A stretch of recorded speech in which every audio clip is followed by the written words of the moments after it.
Duel Review is brought to you by NexusDigitalComics.com. This week on Duel Review, Deadpool kills the Marvel Universe, followed by Transformers Fall of Cybertron, and then both Dr. Manhattan and Rorschach of Before Watchmen. That's right, our anime is Origins, Spirits of the Past, and our movie is Silent Hill. I'm RJ. And I'm Nick. Let's get to it.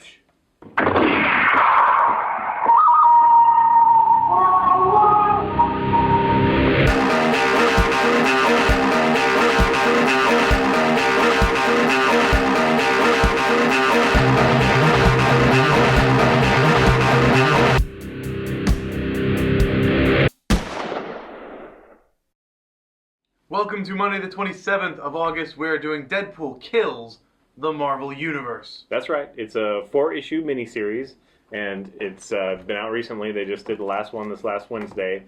And, you know, with the title, I was very excited because I love Deadpool, and I would love to see him kill a lot of the characters in the Marvel Universe. This comes off of Punisher back in 1995. That's all of them. In 1995, it was Punisher kills the Marvel Universe, and what they did was they took Punisher and they basically changed his origin story so that his family was killed in a park by an accident, you know, of the X-Men and Avengers and whatever.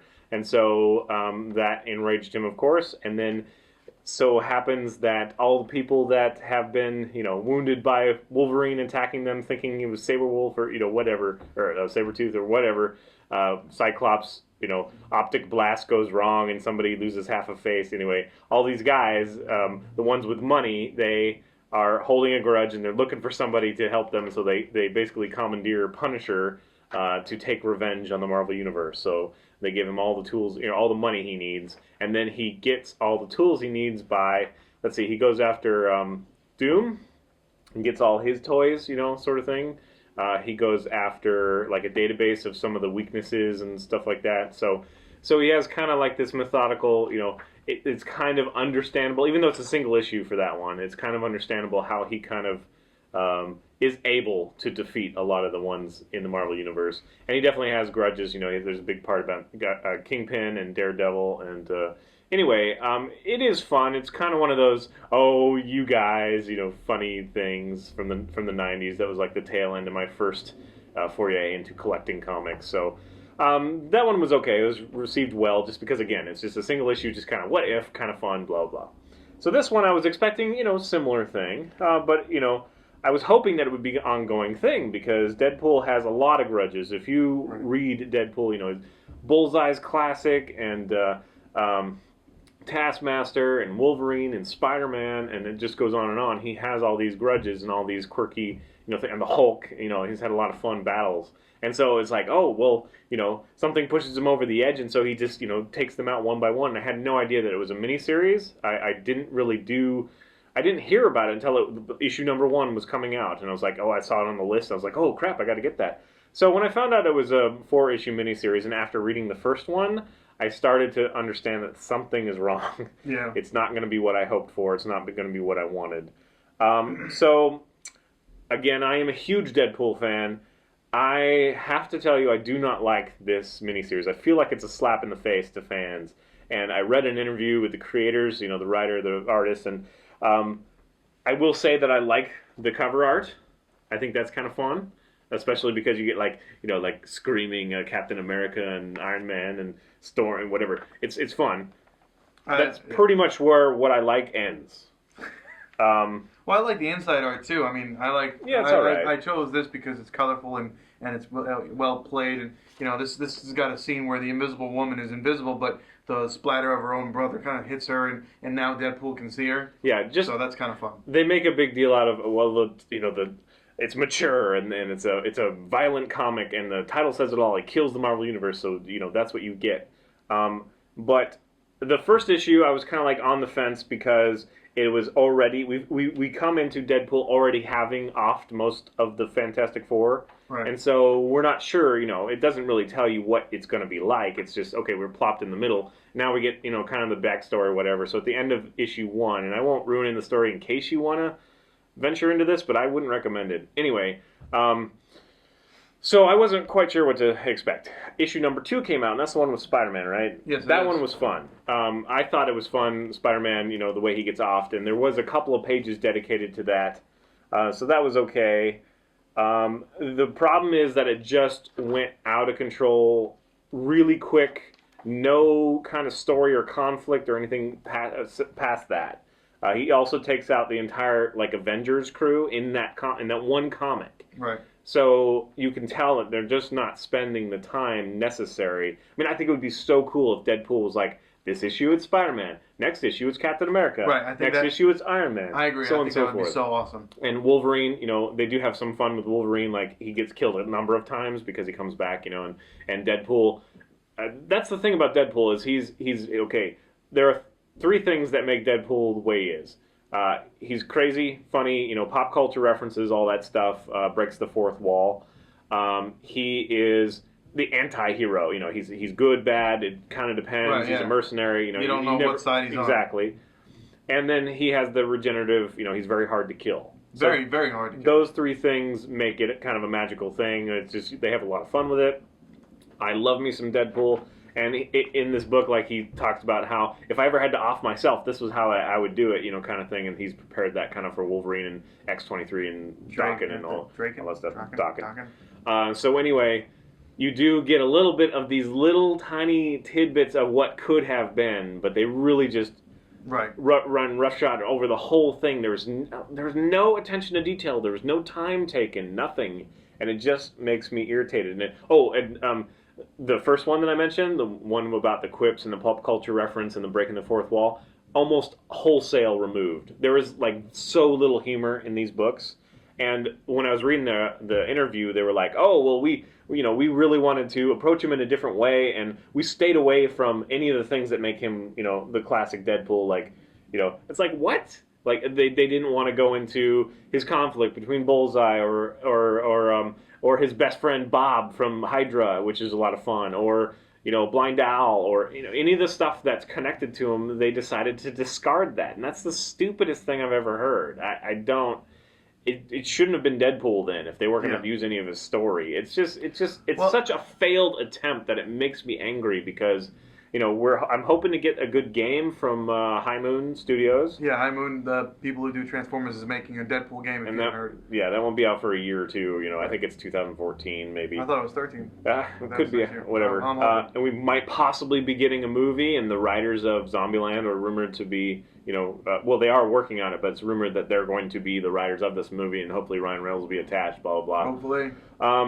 So to have something like this plopped in my lap. Oh, and we just had Marvel vs. Capcom, which I thought that Deadpool was really fun. I mean, a lot of people are annoyed with him, but that's kind of his thing. Yeah. I love his character in that. And so all this high notes, this is such a low note and such a throwaway. It's one of those few comics that I actually want my money back. Wow. Yeah, I mean... It's not worth $12. It's so stupid. And the way it ends is so atrociously stupid, predictable, Yeah. dumb. I mean, you knew how it was going to end pretty much the first episode. As soon as things started happening, you were like, oh, duh. And I guess, some of the ways that people die is kind of fun or whatever. Yeah, but they it's should so... say... Well, for example, in the very first episode, the very first issue, rather... Reed Richards is dead. We don't know how he died. We just know that his face is kind of melting off. It's pretty awesome. But also the Thing is dead. How did he manage to kill the Thing? It's never explained. And their thing was, it could be also partly. I mean, I'm not going to blame the writers wholly because it could also be like, hey, you have 4 issues, do it kind of thing. Punisher only had 1 issue, but it was a totally different thing. It just was different. And because Punisher is human, you also have a reason to kind of root for him a little bit. Deadpool's just another mutant, so you definitely have to dive into his character or something to make him likable or something to understand what's going on. This is really just. It seems like a treatment. It doesn't seem like. It just seems like it's like okay, well, we'll have him die, then we'll have the Avengers die in this way, or whatever, and then there's no extra story. I don't know how much more I can say. I think the way you put it to me was best. After you read the story in the first one, there's really no reason to keep reading anything for story. Everything else that you read is for just and most of it's after the fact. It's like, oh, Deadpool killed so and so. They don't even tell you really how or anything. You get like maybe a little bit of a shot. And it's just, I do love Deadpool. I do think that if he did want to do this, he could kill a lot of them. But it should have been, there should have been some more conflict. It should have been one by one, taking its time. So cramming it into a 4-issue miniseries might have been a big part of the problem. Right. But they seem to be very proud of it, which confuses the hell out of me. Because I don't think there's anything to be proud of. And they also say, like, oh, if you're a Deadpool fan, you'll see him the way you've never seen him before and you'll love it. Kind of bull. That's just like friggin' Michael Bay saying that I'm going to love the Teenage Mutant Ninja Turtles being aliens. Now, of course, that remains to be seen. Maybe it won't be as bad as we think. Yeah, right. But it just seems like a big slap in the face to anybody who likes Deadpool, honestly. And what you wouldn't you don't care. Was there anything that you like? Because you're not really a huge Deadpool guy. No, I'm not, because I actually, the second issue really said it best for me, where the whole Merc with the mouth thing was already done by Spider-Man. I think that was a very true statement. I like Spider-Man. It's so different, though. Yeah, I know, but I like Spider-Man because mid-fight, he's the one who makes the funny quips, and, coming from someone who hasn't read a lot of Deadpool books and just hasn't really liked the character, is there anything redeeming about this? No, the story is just very cliche. You know what's going to happen. It's just like, okay, it's essentially... this is the Deadpool character. He breaks the fourth wall, and knowing just that, his name is Deadpool. He breaks the fourth wall. Everyone, if you spend any time with him, you'd know what's going to happen. It's just there. You don't really need to know much about him. You say the story is cliche. I don't think there's enough story to even be cliche. Honestly, it's so sad. I mean, the end is Yeah, the end is super cliche. So I really wanted to love this. I love Deadpool. I'm really angry that my first review of something Deadpool related really is horrible. Yeah. So avoid it. If you haven't picked it up, you've been wondering, it sounds like a cool title, just avoid it. Yeah. Seriously. Borrow somebody's, wait till it comes on digital. You can go read the Punisher one on digital if you have, the ability. Right. Marvel Digital Unlimited. It's worse than that, and that's only one issue. So while, again, the art is kind of fun, some of the ways people, heroes die could be kind of fun if there was any kind of time taken. Yeah. But there is no Deadpool there to be found. It's all devoid of... There's like 3 jokes, and I didn't even laugh or anything. I like how Howard the Duck died, that was the aftermath. They don't even show how he died, just kind of aftermath. Yeah, he's on a plane. It made me smile. I think that was the only smile I had in the whole time. So I was really expecting a fun, violent, fun thing. Yeah, very, very full of humor in the way that they died. It just wasn't there. I guess we should talk very quickly about the little story that's there. Essentially what happens is Deadpool's brought into an insane asylum or a psychiatric repair hospital or whatever by the X-Men, who have finally decided that he snapped. We don't know what incident led to this, but we know that they've finally decided that he snapped, and they're taking him to a renowned doctor who happens to be Psycho Man, incognito. And Psycho Man kind of opens up Deadpool's brain in order to turn him into, I guess a brainwashed slave for his own bidding, but Deadpool being Deadpool, he frees himself. And if you've read any of the Deadpool comics, you know that there's 3 voices. There's Deadpool's voice, and there's the voice in the white banner, and then the one in the, red, right? No, it's yellow. It's red in this one because it's evil. Right. In this one, he only has 2 voices. He has his own speaking voice, and then another one that's essentially telling him what to do, and I don't know whose voice that is. And it's not funny. That's usually the funniest voice because it says things that you're like, what? I don't know.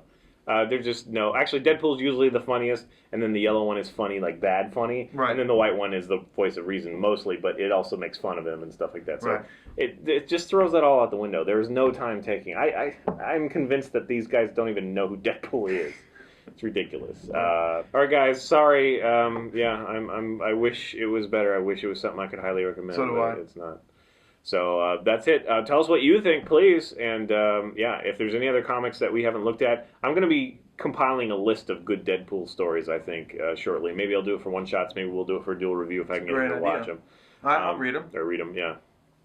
So that's it. Follow us on Facebook. Subscribe on YouTube. Tell us what you think. Yep, and please leave comments. We love comments, and support our new place by buying our wares at spiderwolf.com. That's right. T-shirts, card games, short stories. It's all good. More to come. Bye! Oh, you got it on the first shot. Oh, it's a good thing because the second one didn't go. Alright, see ya. Coming up is Transformers Fall of Cybertron.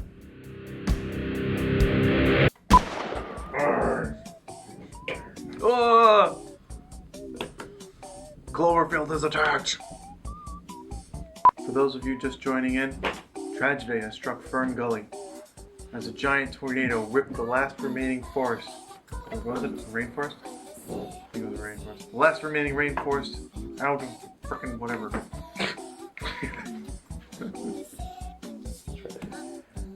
It's very tragic. This just in, they finally found the remains of Littlefoot.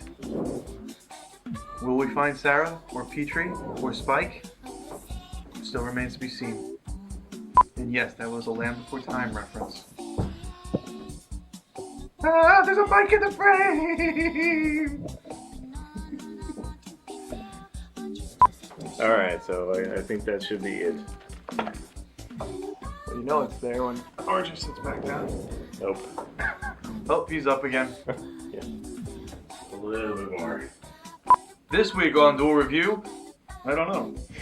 Okay, there we go. Now we are on fire. Now we are burning to death in hot lava magma death crap stuff. Rays. Crap stuff rays. Okay. Again, excuse the noise. He just has to talk.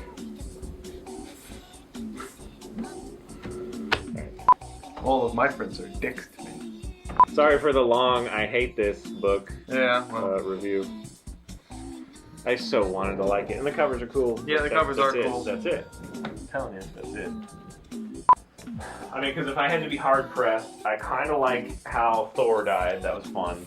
Oh yeah, that was fun. And I did kind of like the Pym particles, but you take out like 6 of the most powerful heroes that people love in one fell swoop. Yeah. Like if that happened once, but then they do it again with it, the X-Men, kind of thing. And Professor X was kind of a puss, just let him kill people. People. But that was fun with the Punisher one. Daredevil knew Punisher as a child in that one, and he was the last one to die, and he was actually the lawyer for him trying to get him out of jail. It doesn't make any sense because Daredevil's like, you shouldn't be murdering all my friends. Right.